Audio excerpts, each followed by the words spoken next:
Changed political direction in 2015 after 15 years of mostly left-wing government. Venezuela and Argentina have both chalked up major election wins for the right, while Cuba is changing rapidly since the U.S. established diplomatic relations with it a year ago. Elena Casas reports. Cubans line up for U.S. visas, something that was impossible before the new U.S. interest section opened in July.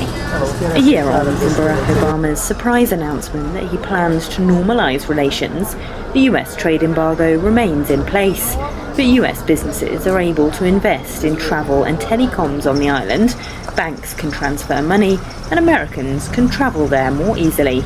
Analyst Carlos Luna says it's all part of a new U.S. approach towards Latin America. Creo que Barack Obama, eso es una de las grandes cosas que quiere. I think it's part of the legacy Barack Obama wants to leave his successor, a United States repositioned in the region, without so many enemies. Estados Unidos reposicionado en la región y no con tantos puntos en contra. Since former Venezuelan President Hugo Chavez was first elected in 1998, Latin American governments have swung to the left, seeking to reduce US influence in the region. In recent months, that seems to be changing, as President Cristina Kirchner of Argentina lost power to the right after 15 years of left-wing rule, and Brazilian President Dilma Rousseff faces impeachment. Pareciera que la década de oro. It seems that the golden age of socialism in Latin America, which we can say lasted from about the year 2000 to 2014, is ending. The political pendulum, which had swung left, pretty far left, is looking for the centre. It's looking for a counterweight, and it's swinging right. Nowhere is that more true than Venezuela, where the right can hardly believe their luck after their first election victory in 17 years.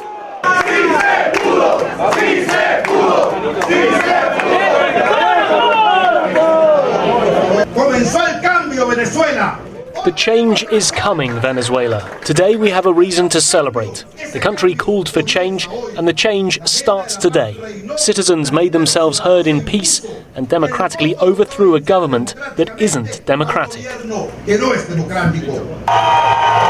Opposition supporters are still celebrating their victory here, but with inflation at over 300% and many basic foods impossible to get hold of, the new government will have to turn the economy around quickly, or voter patience could soon run out.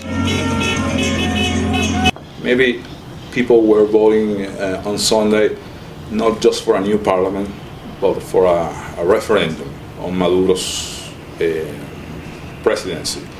I think maybe people cast their votes thinking ousting Maduro out of power, not exactly electing a new assembly. So expectations are too high, and in politics you need time to make reforms, to make decisions, to communicate them. And maybe we will confront a frustration in the expectation of the people. The opposition may use its newfound majority to force a referendum that could push Maduro out of power in 2016. All right, now.